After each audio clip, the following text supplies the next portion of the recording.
राहुल और तेजस्वी की जोड़ी क्या 2025 में अपना सत्ता वापस ला पाएगी?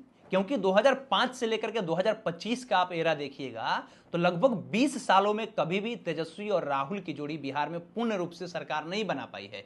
अब लग रहा है कि 2025 में वो जो इंतजार का घड़ी है वो आने वाला है, क्योंकि राहुल गांधी लगातार दिल्ली से पटना पहुंच रहे हैं, राजधानी में पहुंच रहे हैं और बिहार के अलग अलग कोना में जाकर के छात्रों से बात कर रहे हैं, युवाओं से बात कर रहे हैं, महिलाओं से बात कर रहे हैं, जो पीड़ित लोग हैं उन लोगों के घर जाकर के बात कर रहे हैं राहुल गांधी भी। और तेजस्वी यादव को जो कहा जा रहा था कि सिर्फ और सिर्फ पटना में रहते हैं, राजनीति करते हैं, लालू यादव और तेजस्वी यादव में बहुत अंतर है, अब ये जो अंतर है उसको समाप्त करने की कोशिश तेजस्वी यादव लगातार कर रहे हैं। बिहार के कोने कोने में तेजस्वी यादव पहुंच रहे हैं। ऐसा कोई भी दिन नहीं है जिस दिन तेजस्वी यादव की गाड़ी राजधानी पटना में रहती हो। बिहार के हर जिला में जाने का तेजस्वी यादव काम कर रहे हैं। हाल ही में आपने देखा होगा छपरा गए जो शहीद इम्तियाज थे, उनके घर पर जाकर के उनके परिवार के साथ में मिलकर के उनके दुख को बांटने की कोशिश किए। और उसके बाद में जहानाबाद भी तेजस्वी यादव गए, दरभंगा भी हाल ही में तेजस्वी यादव गए थे, पूर्णिया भी गए थे, अभी देखा जा रहा है कि मुजफ्फरपुर में है। ऐसा कोई दिन नहीं है जिस दिन तेजस्वी यादव पटना में रह रहे हो। मतलब जो लोगों की डिमांड थी कि तेजस्वी यादव सिर्फ और सिर्फ पटना में रहते हैं, काम करते नहीं हैं, जो नेता आते हैं उन्हीं लोगों से मिलते हैं, अब ऐसा नहीं है। तेजस्वी यादव जनता के बीच में जा रहे हैं, प्रतिदिन रैली कर रहे हैं। अगर इस तरीके से रैली अगले 6 महीना तक करें तो हमको लगता है कि 2025 में विधानसभा के चुनाव में सबसे ज्यादा वोट इनको मिलने वाला होगा, अगर इस तरीके से काम हो तो। सोशल मीडिया उठा करके आप तेजस्वी यादव का या राहुल गांधी का देख लीजिए, बिहार के प्रति ये लोग काफी ज्यादा एक्टिव हो गए हैं। 2025 में चुनाव है, मात्र आज से 6 महीना 5 महीना की दूरिया है, और ये 5 से 6 महीना में अगर अपना बेल्ट, अपना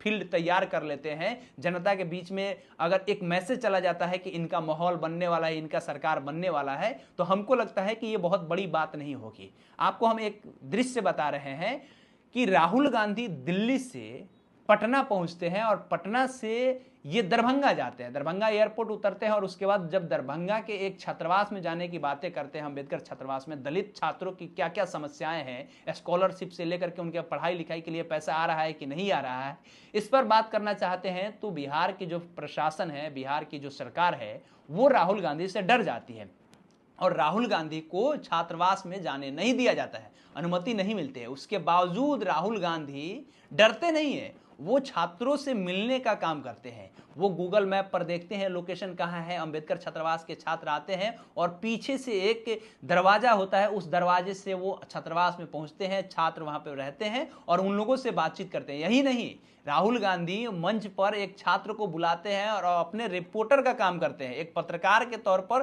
काम कर रहे हैं। राहुल गांधी उसको माइक देते हैं और पूछते हैं कि क्या नाम है तुम्हारा, फिर कहां से हो तुम, पिता तुम्हारे क्या करते हैं और तुम्हारी समस्याएं क्या है। ये सारा चीज राहुल गांधी पूछ रहे हैं, जनता के बीच में जा रहे हैं और जनता से, छात्रों से, गरीबों से, नौजवानों से पूछ करके ये सारा चीज कह रहे हैं कि सदन में हम उठाने का काम करेंगे, सवाल सदन में पूछेंगे आप लोग के हित के लिए। और सबसे बड़ी जीत क्या है राहुल गांधी की और तेजस्वी यादव की, ये हम आपको बता रहे हैं कि जो केंद्र सरकार, जो नरेंद्र मोदी हिंदू मुस्लिम की राजनीति करती है, वो अब हिंदू मुस्लिम की राजनीति को समाप्त कर दी है। राहुल गांधी और तेजस्वी यादव ने मिलकर के नरेंद्र मोदी को झुकाने का काम किया और केंद्र सरकार को अपने बात को मनवाने का काम किया है। क्योंकि नरेंद्र मोदी हमेशा से हिंदू मुस्लिम करते थे, लेकिन इस बार 2025 के चुनाव आने से पहले नरेंद्र मोदी ने साफ तौर पे कह दिया कि हमारी सरकार जाति जनगणना कराएगी, यानी पूरे देश में अब हिंदू मुस्लिम का राजनीति नहीं चलेगा।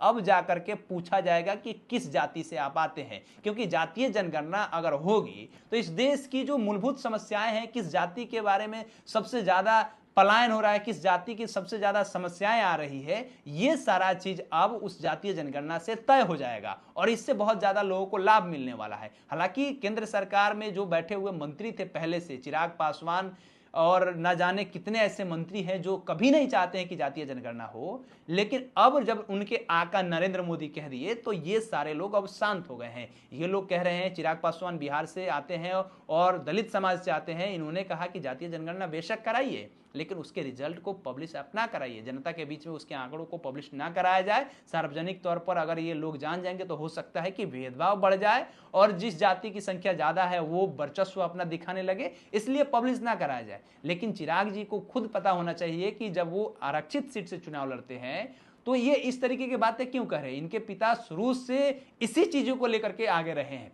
वो जातीय जनगणना के हमेशा से फेवर में रहे हैं, कभी भी विरोध नहीं किए। लालू प्रसाद यादव हो, मुलायम सिंह यादव हो, शरद यादव हो, या रामविलास पासवान हो, या जितने भी समाजवादी विचारधारा के मानने वाले लोग हैं, सभी किसी का ऐसा मांग था कि जातीय जनगणना होना चाहिए। लेकिन आज उन्हीं के बच्चे, रामविलास पासवान के बच्चे की बात कर रहे हैं, ना कि लालू यादव के और मुलायम सिंह यादव के बच्चे की बात कर रहे हैं। रामविलास पासवान के जो बेटे हैं चिराग पासवान, उनका ऐसा कहना है कि जातीय जनगणना कराया जाए और उसकी जो रिजल्ट है उसको पब्लिश ना किया जाए। ये कितनी शर्म की बात है दोस्तों।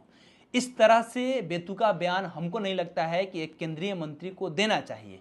बाकी अब आगे क्या होगा 2025 में, क्या तेजस्वी यादव और राहुल गांधी की जो जोड़ी है वो कमाल करने वाली है, और 2025 में क्या इनकी घर वापसी होने वाली है, ये लोग फिर से सत्ता में जाने वाले हैं? इस पर आप क्या सोचते हैं कमेंट बॉक्स में लिखिएगा। हमारा नाम केशव यादव है, आप पब्लिक स्टेशन देख रहे थे। बहुत बहुत धन्यवाद।